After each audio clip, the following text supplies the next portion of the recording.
안녕하세요. 저는 올해로 68세가 된 여자입니다. 요즘에는 잘 안 보이는 것 같지만 저는 난쟁이입니다.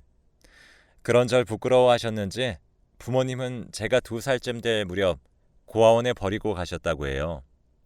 그래서 그런지 원장님도 제 이름을 박복이라고 지어주셨습니다. 고아원에서도 늘 놀림거리가 되었죠. 자신들 키에 반절밖에 안 되는 데다가 생긴 것도 위아래로 누른 것처럼 생겼으니 저를 사람이 아닌 동물같이 취급을 했었죠. 고아원에서도 저는 늘 외톨이였습니다. 그렇게 17살이 되던 해에 갑자기 고아원 원장님은 저에게 결혼 상대가 정해졌다며 남편 얼굴도 모른 채 팔려가듯 시집을 가게 되었어요. 알고 보니 고아원을 자주 드나들던 50대 아저씨가 있었는데 자신의 아들도 난쟁이인데 장가라도 갈 수 있으려나 했던 찰나에 저를 보고는 너무 급하게 시일을 당기게 되었다고 하더라고요. 그때 처음 남편의 얼굴을 봤는데 난쟁이라기보다는 저보다는 많이 큰 편이었습니다. 제 키는 130cm 정도였는데 남편은 그래도 153이라고 했었죠. 근데 워낙 집안 자체가 키가 컸었다 보니 그냥 집안 어른들은 남편을 난쟁이인가 보다 해버렸다고 했었다고 해요. 그렇게 2살 차이 나는 남편과 결혼 생활을 시작했는데 남편도 그렇고 저도 그렇고 사회적으로 편견이 가득할 때여서 흔한 직장 갖는 게 하늘의 별 따기 같은 시대였죠.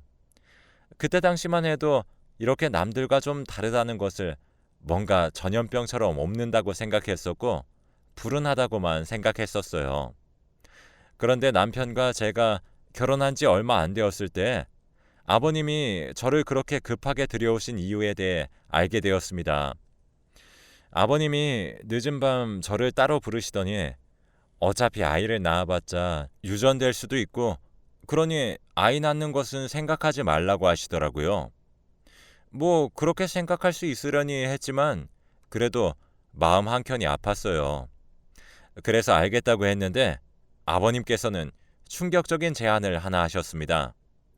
자신이 이웃집 아낙네와 바람이 났는데 그 아낙네가 임신을 해버렸고 출산을 할 때쯤에 서울에서 일하는 남편이 돌아오는데 이 사실을 알면 나도 그 사람도 두 집안이 풍비박산이 날 거라며 제가 아이를 임신한 척 하라고 하는 겁니다. 저는 어떻게 그럴 수가 있냐며 못하겠다고 펄쩍펄쩍 뛰었더니 아버님은 그럼 다시 고아원으로 돌아가던가 라며 으름장을 놓으셨고 그 고아원에서 동물 취급받던 날들이 생각나서 어쩔 수 없이 그렇게 하겠다고 했죠. 그렇게 저는 처음엔 조그마한 박을 배에 넣었다가 나중에는 점점 크기가 커지는 박을 넣었었죠. 남편이 제 배를 만지려고 하면 배가 너무 뭉쳐서 아프다는 핑계로 어떻게든 못 만지게 했어요. 그렇게 옆집 아주머니의 출산이 거의 임박했을 때 아주머니가 도와준다는 핑계로 제가 그 집에 가서 제 손으로 아이들을 받았습니다. 아이는 쌍둥이였죠. 사람 일이라는 게 마음먹기 나름인지 이 피덩이들이 내 새끼들이라고 생각하니까 모성애가 생기는 것 같더라고요. 그렇게 저는 아버님과 평생 가지고 갈 비밀 약속이 생긴 거죠. 시아버님도 저에게 그런 비밀 약속을 하셔서 그런지 더욱 잘해주셨어요. 저와 남편은 아버님의 도움으로 지내고 있다가 우리도 이제 애가 생기고 하니 책임감이 생기더라고요. 어떻게든 우리의 일을 만들어야겠다 생각을 했고 아버님이 쌀 농사를 크게 하시니 그걸로 떡을 팔아보면 어떨까 제안을 했죠. 그렇게 저희는 아버님이 주시는 쌀로 떡을 만들어 장에다가 팔았고 정말 장사가 잘 되었어요. 다들 장이 서는 날이면 저희 부부가 멀리서부터 오는 것만 기다리고 있다가 그 자리에서 몽땅 사버리고 그렇게 다시 돌아오고 그런 날들이 많아졌죠. 그렇게 20년 동안 쌍둥이들을 남부럽지 않게 키워냈습니다. 아이들도 저희 부부가 작고 왜소한 것에 그리 크게 신경 쓰지 않았고 오히려 저희가 그렇게 떡을 팔고 오는 날이면 두 쌍둥이들이 들어와 어깨를 주물러주며 그렇게 자랐었죠. 핏줄은 무서운 게 아이들의 얼굴을 볼 때면 시아버님의 얼굴과 아주 똑 닮은 외모에 가슴 한켠이 뜨끔할 때가 있었지만 다행히도 남편이 시아버님과 많이 닮았었기에 별다른 문제 없이 크게 되었습니다. 그러다가 아이들이 더 큰 도시로 대학을 가게 되었고 저희도 여태 모은 돈으로 상가를 하나 구입해 제대로 떡 장사를 시작했습니다. 정말 줄을 서서 사 먹더군요. 아버님이 주시는 쌀도 워낙 좋았기에 아버님께 늘 감사하면서 살았어요. 그런데 아이들이 문제였습니다. 그렇게 저희에게 살갑던 아이들이 대학을 간 후로 저희를 부끄러워하는 게 느껴지더라고요. 아무래도 아버님과 같이 살았던 시골에는 허리가 굽어진 할머니, 할아버지들도 많았고 키가 그리 크지 않은 분들이 많았기에 저희도 그렇게 별로 다를 게 없다고 생각하고 살아왔던 것 같은데 대학을 가니까 부모가 다른 사람들과 다르다는 게 느껴졌었나 봅니다. 그래서 친구들과 지나가다가 저를 마주쳐도 다른 길로 가버리거나 무시를 하더군요. 마음은 아팠지만 아이들 입장에선 남들과 다른 부모의 모습이 충분히 싫었을 거란 생각이 들어 저도 그럴 때면 모른 척하고 지나갔습니다. 그리고 이렇게 큰 도시에 나와서 장사를 하다 보니 못된 손님들도 많았어요. 대부분의 손님들은 그래도 맛있다며 늘 변하지 않고 이렇게 떡을 만들어 달라고 하시는 분들도 있었던 반면 친한 친구의 소개나 지인들의 소개로 온 분들은 저희를 딱 쳐다보고는 어머, 이게 뭐야? 사람 맞아? 이렇게 작은 사람들도 있나? 원숭이들 아니야? 라며 저희 외모만 보고는 가버리는 손님들도 있었습니다. 도시에 나오니 다시 어렸을 때 놀림받았던 기억들이 한꺼번에 떠오르더군요. 저는 그때부터 사람을 만나고 응대하는 것이 어려웠습니다. 남편도 많이 상처받고 속상해했을 텐데도 그런 저에게 안에서 떡만 만들라고 하고 본인이 손님을 응대했었죠. 그런데 어느 날 어떤 손님이 가게를 쑥대밭을 만들었습니다. 한 손님이 오더니 저희 집에 있던 모든 떡들을 던지면서 여기서 준 떡인지 모르고 받아 먹었는데 우리 아이가 이 떡을 먹고 나선 잘만 풀던 문제를 다 망쳐버렸다며 불길한 것들이 많더니 음식에도 불길한 기운이 들어가는 것 같다며 유명한 무당들을 데리고 와 한바탕 구슬치고 난장판을 만들고는 가버렸죠. 그런 일이 있고 나니 가게에는 손님들이 뚝 끊겨버렸습니다. 그 당시만 해도 그런 걸 믿었을 때였으니까요. 그래도 모은 돈이 꽤나 많았던 터라 남편과 저는 서로를 위로하며 새로운 일자리를 찾아보자고 했었고 그 사이 아이들은 27살이 되어서 장남인 수철이는 결혼할 여자를 데리고 왔었죠. 장남인 아들은 그래도 엄마 아빠 고생한다면서 저희의 마음을 많이 알아주는 편이었지만 딸은 여전히 저희만 보면 피하고 말도 섞질 않았어요. 그렇게 수철이는 무탈하게 결혼을 했습니다. 사돈께서도 열심히 사시던 저희 이야기를 들으시곤 크게 탓하지 않으셨죠. 문제는 딸 예지였습니다. 어느 날 결혼한다고 선전포고만 하더니 남자도 보여주지 않았어요. 그쪽 부모님들께는 고아였다고 했으니 나타날 생각도 하지 말라고 하는 거 있죠. 그렇게 두 아이들을 제 나이 47살이 됐던 무렵 다 보냈습니다. 너무 일찍 결혼한 탓에 아이들을 다 시집장가를 보냈는데도 참 젊은 나이였네요. 그렇게 남편과는 다시 떡 사업을 해볼 방법이 없을까 고민하던 중에 딸과 아들에게 주려고 담궈놨던 김치가 생각이 났습니다. 아들은 가지러 왔었는데 딸은 도통 나타나질 않았죠. 그래서 남편은 아들에게 물어 딸이 살고 있다는 집에 찾아갔습니다. 그리고 내려놓고만 오려고 했는데 한 남자가 말을 걸더군요. 저희 집 앞에서 무슨 일이세요? 라고 물어보니 너무 당황스러워서 잘못 놔뒀나 봐요 하려는 찰나 제 딸아이가 저를 보고는 기겁을 하면서 달려오는 겁니다. 미쳤어? 누구 인생 망치려고 여길 나타나? 하며 악을 고래고래 질렀습니다. 그런 저를 보며 남자분은 딸에게 자기야 잘못 오셨대. 왜 그렇게 민감해? 라고 하자 딸은 아 그래? 내가 아는 사람이랑 비슷하게 생겨서 나도 모르게 이러면서 휙 하고 집으로 들어가 버렸습니다. 그 남자는 알고 봤더니 제 딸이 결혼한 남자였었죠. 저도 제 처지가 이래서 남들 욕은 안 하는 편이긴 하지만 관상이 아주 요상했어요.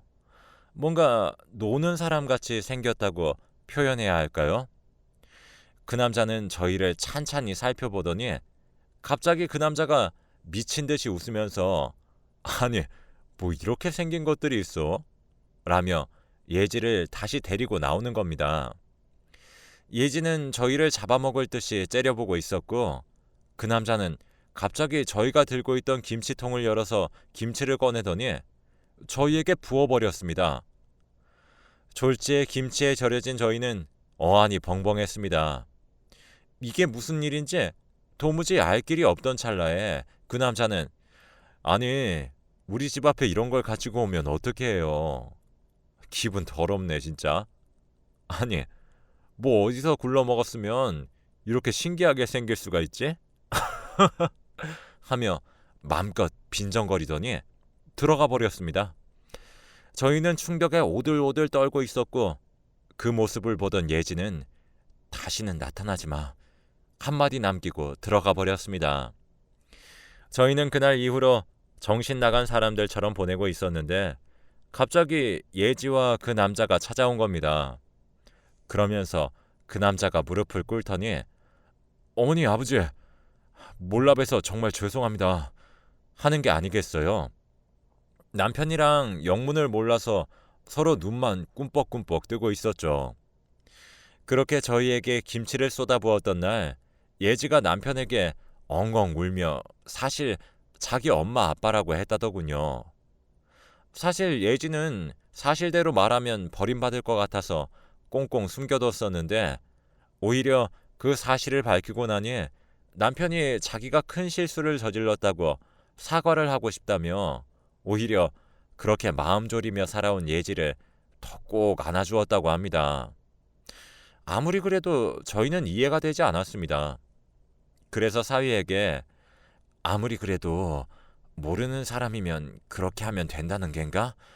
자네 말이 앞뒤가 하나도 안 맞지 않은가? 라고 이야기했더니 사위는 정말 그러면 안 됐지만 자기가 난쟁이한테 당한 적이 있어서 그 뒤로 난쟁이들만 보면 화가 나서 그렇게 한다고 하더라고요. 사위의 말들을 들어보니 자기는 고등학교 동급생 중 하나가 난쟁이였고 매일같이 놀림을 받았는데 자신은 불쌍해 보이기도 하고 사람이 사람한테 저럴 수 있나 싶어서 그 동급생 난쟁이를 챙겨주었다고 합니다. 그런데 그 동급생 난쟁이는 오히려 그런 자신의 마음을 이용해 돈을 뜯어내고 나중에는 이간질까지 해서 학교에서 퇴학을 당하게 되었고 그런 뒤로 난쟁이들만 보면 그 배신감에 온몸이 떨렸다고 하더군요. 이렇게 다 듣고 나니 왜 사위가 저희를 쳐다봤을 때 그렇게 알 수 없는 눈빛을 했으며 김치까지 쏟아부었는지 저희도 그렇게 당하며 자랐기에 그런 사위가 안쓰러웠습니다. 그리고 예지도 자신의 남편이 저희를 이렇게 감싸주니 저희에게 더 잘해주었죠.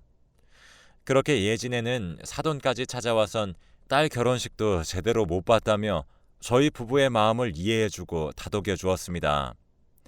그렇게 한 달쯤 오고 가며 잘 지내고 있었습니다.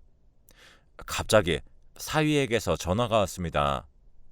저녁 식사 자리에 초대할 테니 맛있는 음식 먹고 가라고 하더라고요.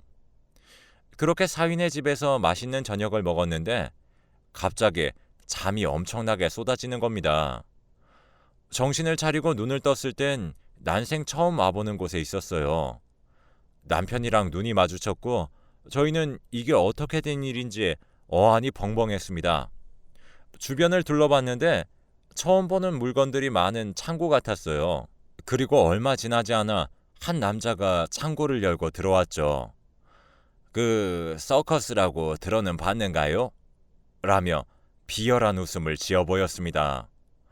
서커스라니, 저희 부부는 난생 처음 듣는 얘기였죠. 그러더니 밖에서 예지와 사돈 사유가 들어왔습니다. 그러면서 사돈네가 말을 하더군요. 자, 앞으로 난쟁이 부부께서 일할 곳입니다. 아니 그래도 사돈지간인데 돼지우리에서 자기 할 수는 없어서 제가 특별히 신경 써서 준비한 곳이니 여기서 서커스 준비도 하고 좀 그러세요. 돈 많이 벌면 하나씩 뭐 드려줄 테니까 그런 건 걱정 마시고 라고 이야기를 하는 게 아니겠어요.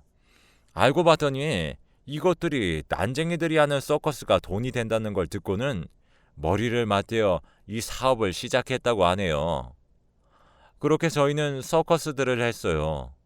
정말 밤낮 없이 연습했었고 소처럼 일을 하면서 여기저기 성한데 없이 일을 했죠. 그렇게 5년을 일했습니다. 그놈들 패거리가 입은 옷을 보면 수입을 알 수 있었죠. 저희에겐 계속해서 감자나 고구마를 던져주고는 아직도 돈을 많이 못 벌었다며 더 난이도가 높은 묘기를 원했죠. 그러면서 협박을 했던 게 만약 도망가거나 도망치다 잡히게 되면 당신들을 부모 취급이나 해주던 그 장남 수철이에게 이 모든 사실을 알릴 거야. 아니, 자신이 부모라고 여겼던 사람들이 여기서 이런 동물들이 나는 서커스를 하고 있다고 하면 당신들을 부모로 보기나 할까? 하며 협박하는 바람에 도망칠 생각도 못했었죠. 그렇게 우려먹을 대로 우려먹고 나더니 저희가 나이도 들기도 했고 몸도 거의 만신창이가 되던 날 서커스가 끝나자마자 밥도 안 주고 급하게 어딘가로 저희를 옮겼습니다. 그동안의 피로가 쌓였던 건지 둘 다 이틀 내리 잠에 빠졌어요. 그렇게 눈을 떴을 땐 남편과 저는 둘 다 낯선 장소에 있었습니다. 주변을 둘러보았더니 아주 오래된 컨테이너 같아 보였죠. 곳곳이 낡았고 녹슬어 보였습니다. 저희가 있는 곳은 아주 깊은 산속 같았어요. 너무 배고파서 일단 주변에 먹을 수 있는 건 캐서 먹었죠. 그렇게 5일 정도 산길을 헤매고 있었는데 등산객이랑 마주치게 되었습니다. 저희는 그 등산객이랑 마주치자마자 정신을 잃고 쓰러졌죠.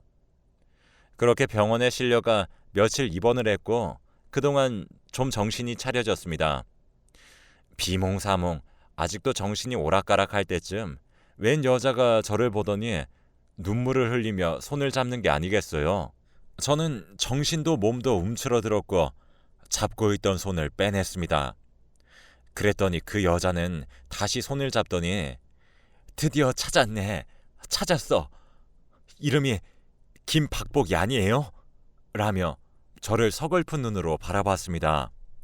그래서 저는 맞다고 했죠. 그 여자는 바로 제 친여동생이었습니다. 사정을 들어보니 저희 부모님은 대대로 부잣집 집안이었다고 해요. 저를 낳고도 키우겠다는 저희 부모님의 고집에 저에겐 친할머니, 친할아버지셨던 분들이 몰래 고아원에 버리고 왔다고 합니다. 그러면서 뒤돌아가시며 박복하다 박복해라고 하여 원장님이 제 이름을 그렇게 지어주신 거라고 하더군요. 제 부모님은 제가 죽은 줄로만 알았다고 해요. 할아버지 할머니께서 그렇게 얘기하셨다니 그렇게 믿을 수밖에 없었다고 했죠. 그러던 어느 날 제가 딱 서커스에 들어가 고생을 하고 있었던 시기였는데 그때쯤 집안의 가세가 급격하게 기울어지기 시작했다고 했습니다.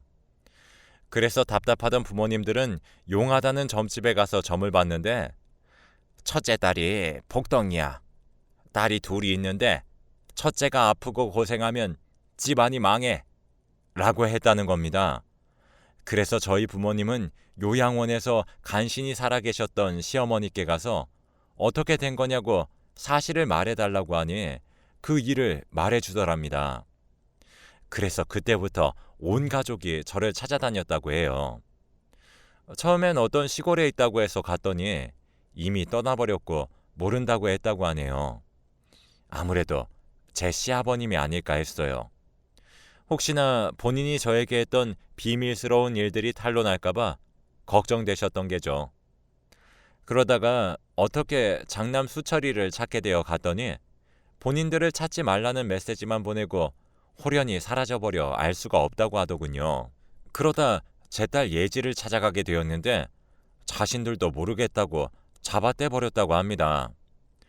그렇게 저희 행적을 더 이상 뒤쫓지 못할 거라고 포기하고 있을 즈음에 우연히 난쟁이들이 서커스를 한다는 이야기를 들었다고 해서 저희 부부를 발견하게 되었다고 합니다. 서커스가 끝나는 시간만을 기다리고 있었는데 예지가 먼저 손을 써버린 거죠. 이 일을 들키면 일이 곤란해질 것 같으니 저희를 숨겨버린 거죠. 그런데 그렇게 애타게 찾으니 하늘도 도우셨던 걸까요? 제 어머니께서 꿈을 꿨는데 죽었던 시아버님이 나타나 용서해달라고 하시면서 제가 지금 입원해 있는 병원 이름을 애타게 부르더랍니다. 이건 필시 내 딸의 위치다 라고 느꼈던 어머니는 여동생에게 먼저 알렸고 그 뒤에 어머니도 도착하셨습니다. 저희 모녀들의 눈물겨운 상봉이 극적으로 이루어지던 날이었어요. 제 나이 67세가 되던 날 드디어 그리고 그리워했던 부모님을 보게 된 날이었죠. 부모님은 부잣집에서 좋은 걸 먹으셨는지 86세, 87세 나이신데도 정말 정정하셨어요. 비록 검버섯이 조금 피어 있었고 주름도 자글자글했지만 저에겐 너무나 넓고 따뜻한 품이었죠. 저희 집이 부자인 걸 알게 된 둘째 딸은 염치가 없게도 얼굴을 비추더군요. 그 뒤로 서커스 사업도 망했고 경제적인 문제로 싸우다가 이혼하게 되었다고 해요. 지금까지도 저는 눈길조차 주지 않고 있습니다. 첫째 아들 수철이는 본인 일인 마냥 기뻐하더군요. 그에 반해 시아버님은 노심초사하시며 제 눈치만 보셨어요. 저는 그런 시아버님의 손을 잡으며 아버님, 저는 수철이 한 번도 제 아들 아니라고 생각한 적 없어요. 제 배로 낳진 않았지만 박으로 제 배를 채워가며 정말 제 아이가 되면 잘해주어야겠다고 생각을 했어요. 마음으로 낳은 제 새끼이니 절대로 어디 가서 말하지 않을게요. 아버님도 이젠 마음 편히 집에 가서 쉬셔요. 라고 말씀드렸습니다. 저는 그렇게 부모님이 물려주신 재산으로 일할 걱정 없이 노후 걱정 없이 살고 있습니다. 그렇게 꿈에도 그리던 50평대 전원주택에 들어와 살고 있어요. 그렇게 고생만 했던 젊은 날들이었지만 지금은 생각도 안 날 정도로 행복하게 살고 있습니다. 여러분들도 부디 나와 다르다고 너무 고깝게 여기지 마시고 마음 너그러이 응원해 주셨으면 좋겠습니다.